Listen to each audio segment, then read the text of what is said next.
snow pressed against the tall windows of Ashford Hall, turning the night beyond them into white silence.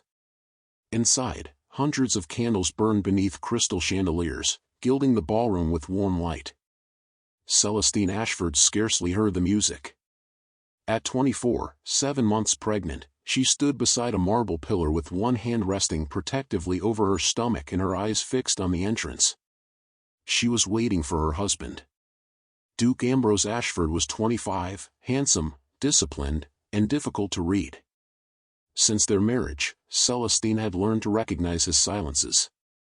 He had never mistreated her openly, never raised his voice or humiliated her before others. His cruelty was quieter. He withheld affection, conversation, and every reassurance she had once hoped for. Tonight, she allowed herself one foolish hope. Perhaps Ambrose would remember that she was his wife. Perhaps he would ask her to dance. Perhaps their unborn child would soften his guarded expression. The ballroom doors opened. Ambrose entered. Celestine's heart lifted for one precious second. Then she saw the woman beside him. Lady Seraphina Vale wore crimson silk and a smile designed for victory. Her fingers rested possessively on his arm. Conversation faltered. Dozens of eyes turned toward Celestine. Ambrose saw her. He did not remove Seraphina's hand. Celestine's hope collapsed. Seraphina crossed the floor slowly, enjoying every stare. She stopped before Celestine and looked first at her swollen stomach, then at her wedding ring. "You should have understood by now," she said softly. "There is no place for you here." Celestine stared at her. "This is my home." Seraphina's smile sharpened. "Not for much longer." She turned toward Ambrose. "Tell her." The ballroom held its breath. Celestine looked at her husband. "Ambrose?" He remained silent. Finally, he said, "Perhaps it would be better if you returned to your family's estate." Celestine's fingers tightened. "Is that what you want?" Ambrose's jaw hardened. "It would be simpler." A murmur passed through the room. Seraphina's eyes gleamed. Celestine understood. He was not going to defend her. He was not going to choose their marriage, or the child she carried, or even the years they had shared. She lifted her chin. "Very well, Your Grace." She walked away before tears could fall. In her chamber, servants were already waiting. Seraphina had followed her and was issuing orders. "Take everything belonging to the Duchess," she commanded. Gowns were removed from wardrobes, books gathered from shelves, and keepsakes placed carelessly into trunks. Celestine watched without protest. Then Seraphina noticed a small silver-framed portrait beside the bed. Ambrose. Young, smiling, almost unrecognizable compared with the cold Duke downstairs. Seraphina picked it up. "You won't need this anymore." Celestine's composure hardened. "Put it back." Seraphina laughed. "You are in no position to give orders." Celestine stepped closer. "One day, you will wish you had left that portrait where you found it." Seraphina laughed again and walked away with it. She did not know that Celestine had hidden a folded letter behind the portrait days earlier. When the servants finally left, Celestine hurried to the empty frame. Her fingers found the hidden compartment. It was still there. She unfolded it. The message was brief, written in a disguised hand, but its meaning was unmistakable. Money had been diverted from Ashford accounts, trusted men had been bribed, and someone inside the household intended to place Ambrose in grave danger. One name appeared repeatedly. Lucian. Ambrose's charming cousin. Celestine's heart pounded. She had suspected Lucian for weeks, but now she possessed the first real proof. She should have taken the letter downstairs. She should have confronted Ambrose. But after what had just happened, she knew no one in Ashford Hall could be trusted. So she folded the evidence into her cloak. That night, beneath a merciless snowstorm, Celestine was sent away. Her carriage broke down miles from the estate. The driver cursed, abandoned her, and disappeared into the darkness. Celestine stood alone in the snow, one hand against her stomach, the other clutching the hidden letter. Then she saw an abandoned chapel beyond the trees. She took one step. Then another. The cold pierced her shoes. Her breath became shallow. Her vision blurred. "Hold on," she whispered to the child inside her. "Please, darling. Hold on." Her knees gave way. She fell into the snow. A distant lantern appeared through the storm. An elderly physician, Dr. Elias Hart, found her unconscious beside the chapel and carried her to his cottage. Hours later, Celestine opened her eyes. "My baby?" Dr. Hart took her hand. "Alive." She closed her eyes, tears slipping down her cheeks. Then she looked toward the window, where snow covered the world. Then, she whispered, "I can survive anything." And beneath her pillow lay the letter that could save the Duke who had just thrown her away. For 3 weeks after Celestine's departure, Ambrose told himself that nothing had changed. Ashford Hall remained magnificent, the servants obeyed, the horses filled the stables, and every evening Seraphina sat beside him at dinner as though she had already claimed the Duchess's chair. Yet the silence in the house felt different. Celestine had left behind no accusations, no tears, and no final plea. Her quiet acceptance troubled him more than anger would have. Seraphina noticed his unease and worked harder to occupy his attention. She spoke constantly of improvements she would make once she became Duchess, replacing household staff and selecting new decorations. Ambrose tolerated her plans, but whenever she mentioned the title, he felt an unexpected irritation. He had wanted freedom from his marriage, yet freedom no longer felt like relief. Then the estate accounts began to unravel. A substantial payment disappeared from the treasury. 2 tenants claimed they had already paid their obligations, although the records showed otherwise. A shipment of grain vanished before reaching the northern villages, and 3 merchants suddenly refused to extend Ashford credit. Ambrose summoned his steward and demanded explanations. Every answer led to another discrepancy. He ordered an investigation. Before the investigation could produce results, his oldest advisor, Mr. Pembroke, was found dead at the bottom of the west staircase. The servants called it an accident. Ambrose stood beside the covered body and noticed a bruise around the man's wrist. Pembroke had not fallen. Someone had held him. That night, Ambrose locked the doors himself. For the first time, he remembered Celestine's anxious expression during their final weeks together.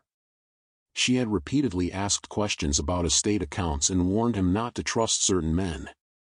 He had dismissed her concerns as unnecessary interference. Now he wondered what she had known. Seraphina interrupted his thoughts by entering his study without knocking. She urged him to forget the dead man and focus on their future. Ambrose stared at her.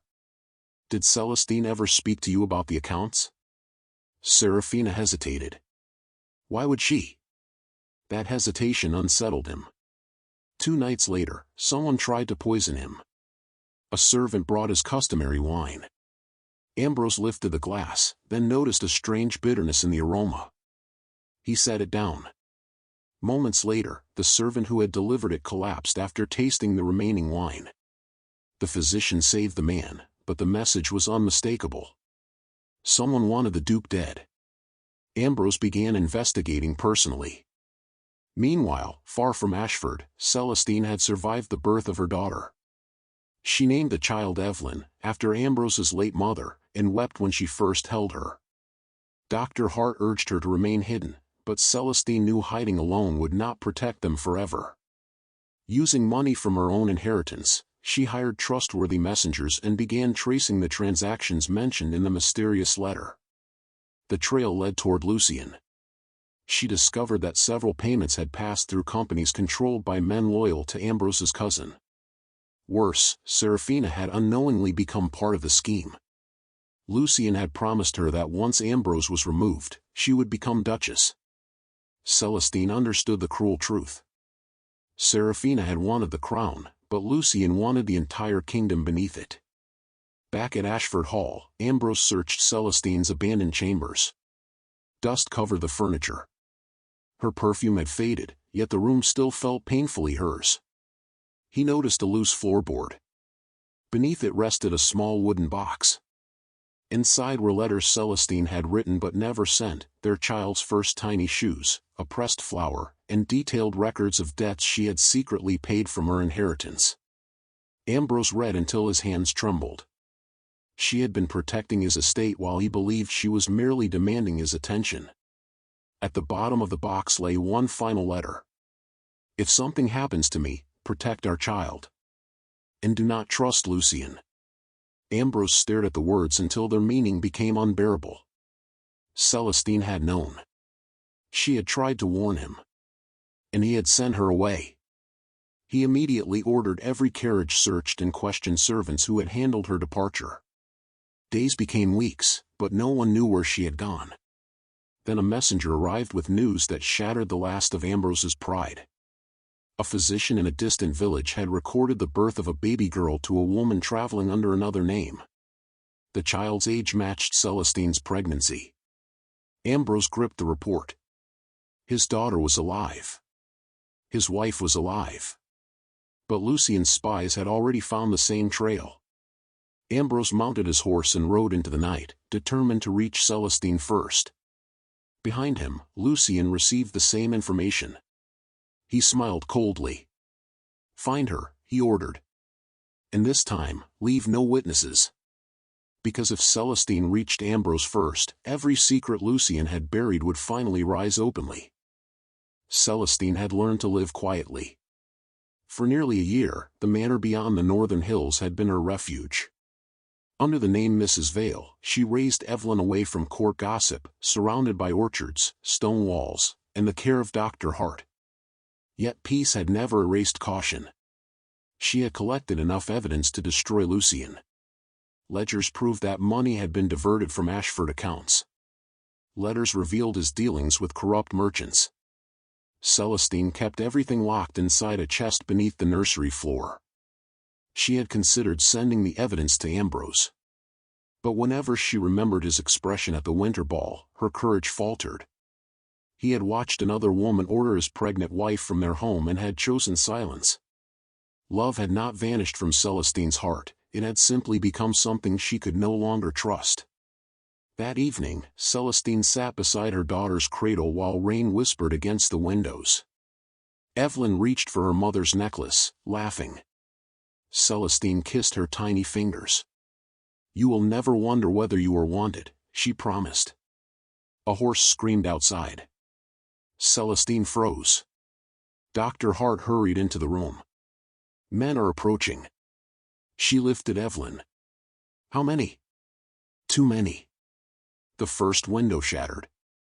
Armed men stormed into the manor. Celestine ran toward the hidden passage, clutching her daughter beneath her cloak.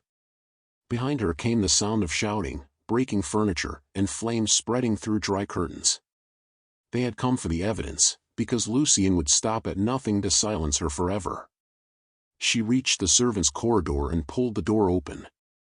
Smoke rolled across the ceiling. She hurried down the passage, but a crash shook the walls. The ceiling collapsed. Celestine fell beneath a heavy wooden beam. Evelyn remained trapped safely against her chest. Don't cry, Celestine whispered, though her own voice trembled. Mama is here. Smoke thickened. She could barely breathe. Then, outside, horses thundered across the courtyard. Ambrose had arrived. He had followed Lucien's men after discovering their destination, riding through the storm with only a handful of loyal guards. When he saw the manor burning, terror struck him with a force he had never experienced. Celestine. His shout disappeared into the flames. A guard seized his arm. Your Grace, the building will collapse. Ambrose tore himself free. My wife is inside. He entered. Heat scorched his face. Smoke blinded him. He searched room after room, calling her name until his throat burned. Then he heard a faint cry. Not Celestine. A baby. He followed the sound. Behind the ruined passage, he found her. Celestine lay beneath the beam, her face streaked with soot, Evelyn protected against her chest. Their eyes met. For one suspended moment, neither spoke. Ambrose dropped to his knees. "Give me the child." Celestine tightened her arms. "No. Celestine, please. You sent me away." The words hurt more deeply than any accusation. "I know." A burning beam crashed nearby. Ambrose looked at the ceiling. "We have seconds." Celestine's eyes filled with fear. "Take her." He reached for Evelyn. Celestine released their daughter. Ambrose wrapped the baby inside his coat, then turned back. "I am coming for you. You can't lift that." "I have to." He braced both hands against the fallen beam and pushed. Pain tore through his shoulder, but the timber shifted. He pushed again until Celestine dragged herself free. A wall cracked. Ambrose caught her around the waist. "Run." They stumbled through the passage together. The manor groaned behind them. They reached the courtyard just as the roof collapsed. Ambrose fell into the snow, still holding Evelyn. Celestine dropped beside him. For several seconds, she could only stare at her daughter. Then she touched Ambrose's bloodied face. "You're hurt." He opened his eyes. "So are you." "I'll survive." His expression broke. "I thought I had lost you." Celestine looked away. "You did." The words silenced him. Later, in Dr. Hart's temporary shelter, Ambrose woke to find Celestine sitting beside Evelyn. He rose slowly. "I am sorry." Celestine's eyes remained on the child. "Sorry doesn't rebuild a broken heart." Ambrose accepted the wound without defending himself. "Then I'll spend the rest of my life rebuilding it." She finally looked at him. "You cannot rebuild what you refuse to protect." "I know." For once, there was no pride in his voice. Only regret. Ambrose returned with Celestine and Evelyn to Ashford, but he made no demand that she resume her former life. Before the entire household, he announced that Celestine remained Duchess by right and that no one would question her choices.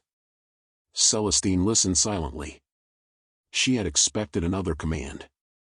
Instead, Ambrose gave her freedom. Yet freedom was not forgiveness. And as Celestine watched him walk away, she realized the greatest battle between them had only begun.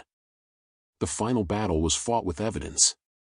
3 days after their return to Ashford, Ambrose summoned the Council of Nobles. Celestine stood beside him. Lucian entered confidently. Ambrose placed the first ledger before the council. "These payments were made from Ashford accounts without my authorization." Lucian barely glanced at the pages. "A bookkeeping error." Celestine opened another document. "These companies receive the money. Their owners are connected to you." Lucian's smile disappeared. One document followed another. Coded letters, false contracts, payments to hired men, and a confession from one accomplice established the truth. Lucian had engineered the financial ruin, arranged Pembroke's murder, ordered the poisoning, and sent men to silence Celestine. The room erupted. Lucian lunged toward Celestine, but Ambrose stepped between them. "You wanted my title," Ambrose said quietly. "You nearly destroyed everyone who stood between you and it." Lucian was arrested. Seraphina watched in horror. When guards moved to take her too, Celestine stopped them. "Wait." Seraphina stared at her. "After everything I did, why would you help me?" "I am not helping you escape your consequences," Celestine said. "I am preventing another death." Lucian had ordered Seraphina killed once she became useless. Celestine had discovered the order among his papers. Seraphina began to weep. "I thought he loved me." Celestine answered softly, "So did I."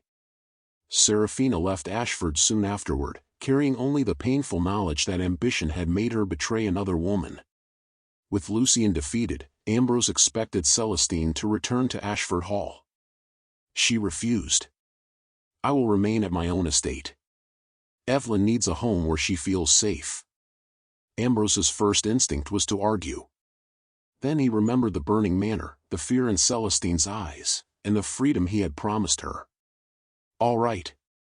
She looked surprised. "You are not going to command me?" "No. I have commanded enough." Ambrose kept his word.